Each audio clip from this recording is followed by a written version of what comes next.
A New York Knicks draft trade is imminent, as an NBA insider has revealed the New York Knicks plans ahead of the 2025 NBA draft, with the Knicks being linked to multiple different players from multiple different positions, and we are going to break all this down. What's up, guys? Welcome back to Knicks Digest. It's Chris here, and we're going to jump right into things as always. Guys, if you are a part of that 70% that's not subscribed to Knicks Digest, make sure to subscribe for daily content like this. You do not want to miss out on all the great Knicks videos that we got for you every single day. But let's jump into it. There's a lot for us to go over on the Knicks right now, as Leon Rose has another draft upcoming for what will be his 5th New York Knicks NBA draft, and they have some of the least draft capital they have ever had in any of these drafts since Rose took over. They obviously went through this once before when they only had a second round pick, and they ended up drafting Trevor Keels, who sucked and never really played for the Knicks at all. And since then, things have kind of changed around. Obviously, well, the Knicks did have picks, but they moved them in order to create the cap space that signs Jalen Brunson. And specifically, Ousmane Dieng was drafted and traded to OKC, and then OKC picked Jalen Williams with the next pick, and we saw how that worked out for them. But the Knicks, they do have one pick in this draft at 50th overall. However, they are closing in on that second apron, and there's been a lot of thought surrounding what the Knicks are going to do, because usually guys picked in that 50 range end up becoming two-way contracts, specifically in regards to the Knicks. We saw that last year. They picked two guys in the 50s, and that was Kevin McCullough Jr. and Ariel Hukporti.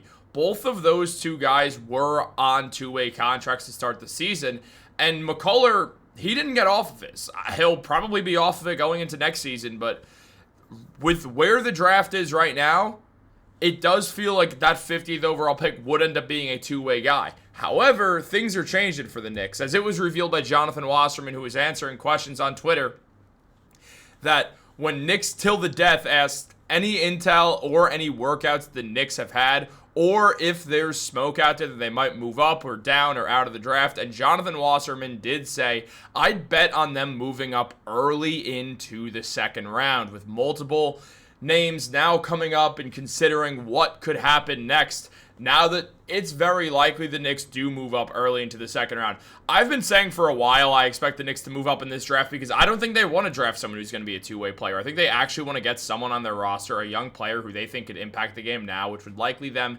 picking another guy who would be sort of in that older range, that 21 to 23 years old range, someone who they think could produce instantly for the Knicks and maybe not have the world's highest ceiling, but be someone with a high enough floor that they'll be able to play rotational minutes in the near future for this team.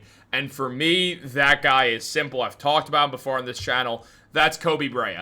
Koby Brea, pronouncing his name correctly now, he has absolutely all the tools of a player the Knicks need. He is the best shooter in the draft. That is not hyperbole. He is the best three-point shooter in this draft. The Knicks need a quick trigger three-point shooter who they can rely on.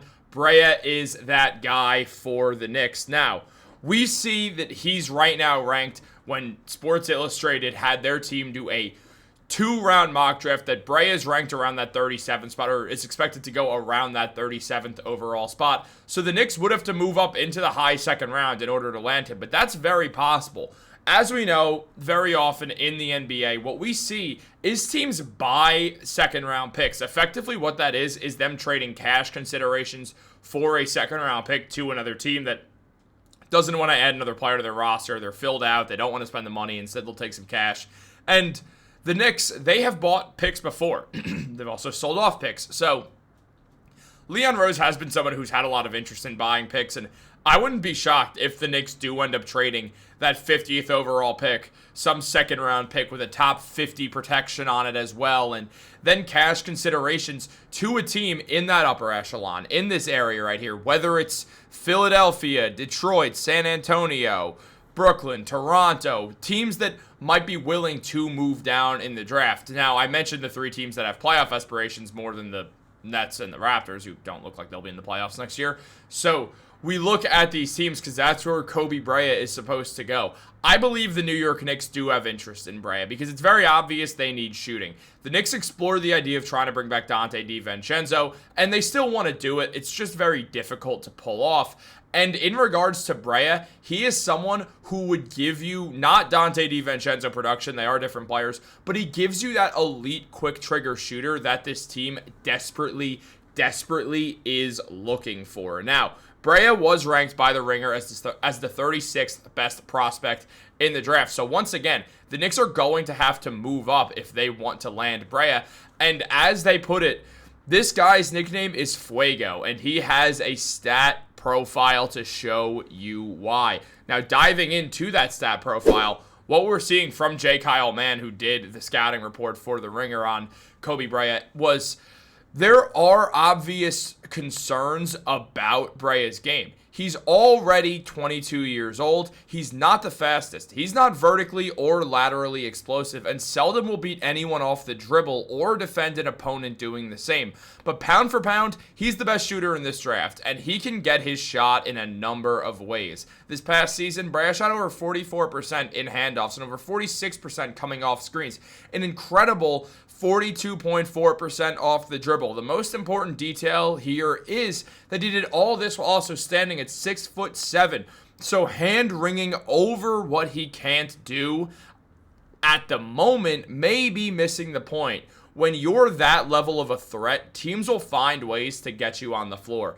The Knicks no longer have Tom Thibodeau as their head coach, meaning a guy in Brea, a rookie, even if picked in the second round, could find himself getting minutes if he could produce now. He would be one of the best shooters on the Knicks instantly. He's expected to be one of the best shooters in the NBA pretty darn quickly. So this is a guy who the Knicks totally should be looking to trade up for onto their team. He would fit them well. He gives you elite shooting, and elite shooting is something the Knicks need. They need that pure shooter. They need a guy who they can bring off the bench and just be a pure three-point threat.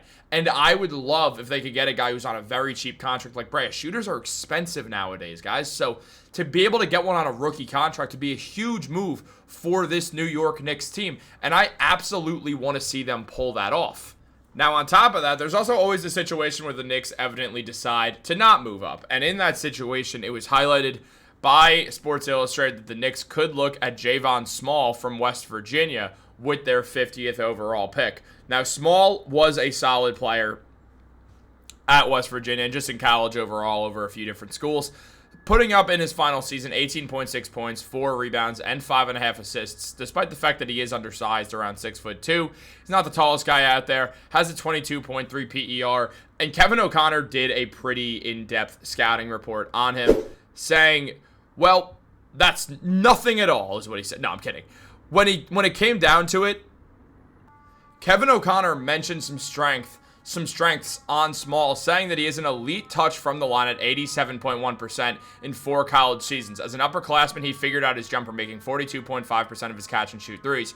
Playmaking, he demonstrates solid vision and decision-making in the pick-and-roll situations, improving each year in college to become a steady hand running an offense. Athleticism, he plays bigger than his body, often finding himself above the rim on the break or off cuts in the half court. He logged 14 minutes as a senior and finished 56.6% of his layups. Now, the defense, he is a pest on defense who frequently gets his hands in the passing lanes including in clutch moments.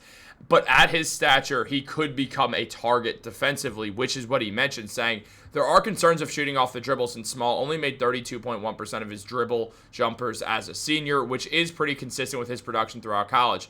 Because of his size, his shots are going to be more easily contested. And size also is an issue, as Small is in the name. He'll get picked on defensively. And Kevin O'Connor mentioned he's an undersized guard who plays bigger than his body thanks to his excellent athleticism and gritty nature. He's a knockdown shooter off the catch and a solid lead guard, though his lack of size puts a natural cap on his upside with a comparison to Terry Rozier. The Knicks don't need another small guard, so even if you're picking around here, they should look in a different direction. But really, I would love to see the Knicks, couldn't speak right there, move up and draft Koby Brea. To me, that feels like the correct choice for this team. You get a guy who can give you instant impact at 22 years old, give you elite shooting right on day one, and also solves that problem the Knicks have of just not having an elite three-point shooting wing. Also, the Knicks are thin on wings.